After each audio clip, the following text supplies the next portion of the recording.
بسم الله الرحمن الرحيم. اللهم صل وسلم وبارك على سيدنا محمد وعلى آله وأصحابه أجمعين. ازيكم يا حبايبي؟ عاملين ايه؟ يا رب دايما تكونوا بخير وبصحة وبسعادة. معاكم إيمان علي من كوكينج إيمان علي. يلا كده النهاردة هنسمي الله كده وهنعمل كيكة الذرة، حاجة كده ما شاء الله جميلة والولاد بيحبوها جدا. ودي كيكتي المفضلة. حاجة كده ما شاء الله جنب كوباية شاي أو شاي بلبن، حاجة كده ولا أروع. وتنفع في المصايف طبعا، فجربوها. بس ما تنسوش كده قبل الوصفة اللايك والاشتراك في القناة والسبسكرايب. يلا كده نسمي الله ونبدأ وصفتنا. هنبدأ كده نسمي الله، وهناخد كوبايتين من دقيق الذرة، كوبايتين دقيق ذرة عليهم كوباية من الدقيق الأبيض. يبقى الكوباية من الدقيق العادي بتاعنا عليها كوبايتين دقيق ذرة، عليها كيس بيكنج باودر أو كيك شيف. هنا أنا حاطط لها بيكنج باودر. بسم الله. هنبدأ بقى نقلب الخليط كويس مع بعض، اللي هي اللي احنا قلنا اتفقنا عليهم، من كوبايتين دقيق ذرة عليهم كوباية دقيق ابيض عليهم ايه البيكنج باودر. هنا بقى هنحط المواد السائلة بقى كلها في الخلاط وهنضربها مع بعض. اول حاجة هنعمل بيضتين في الخلاط وعليهم كيسين فانيليا، بيضتين على كيسين فانيليا. بسم الله. على نص كوباية زيت، ممكن تستخدميها زيت بس، انا هستخدم زيت على سمنة. انتي ممكن تستخدميها زيت بس، تحطي كوباية الا ربع. طب لو عايزة تستخدمي زيت على سمنة هتعملي نص كوباية زيت ومعلقة كبيرة مليانة من السمنة. احنا هنا حاطين نص كوباية زيت، هنحط معلقة كبيرة مليانة من السمنة. بسم الله.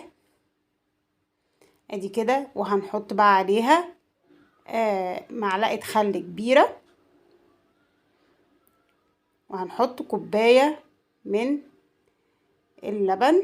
بسم الله.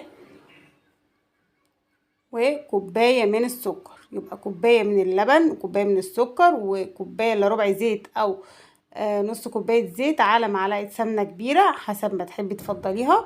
ادي ضربناهم في الخلاط كويس جدا، وهنبدأ بقى ننزل بقى على الخليط بتاعنا ده. انا هكتب لكم المقادير في صندوق الوصف. بسم الله. ابدأي قلبيها وتكون التقليبة في اتجاه واحد، يفضل انها تكون التقليبة في اتجاه واحد. ماشي. هنبدأ بقى ايه نقلب حلو جدا. شايفين سمكها ما شاء الله؟ ما تنسوش بقى اللايك كده كده وكومنت حلو منكم. بسم الله. هنا دي صينيه مبطنه دهناها زيت وبطناها بالدقيق.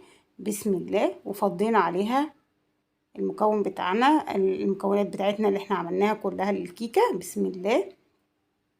هنا انت ممكن هنا بصوا هبدناها كويس كده. هنبدأ بقى نحطها في الفرن، في الرف اللي في النص يكون شغال قبلها ب5 دقايق على نار عالية. بعدها نهديه ويبقى في الرف اللي في النص. هيقعد معاكي نص ساعة في الرف النص، في الرف اللي في النص. بسم الله ما شاء الله. بصوا هشة وحاجة كده ما شاء الله.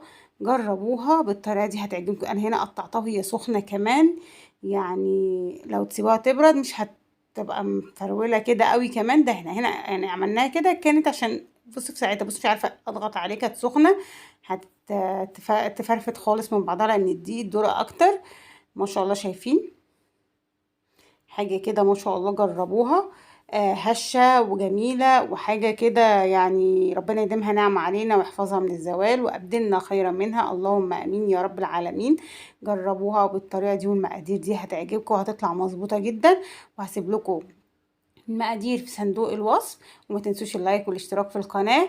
ويا رب وصفاتي تعجبكم، والسلام عليكم ورحمة الله وبركاته.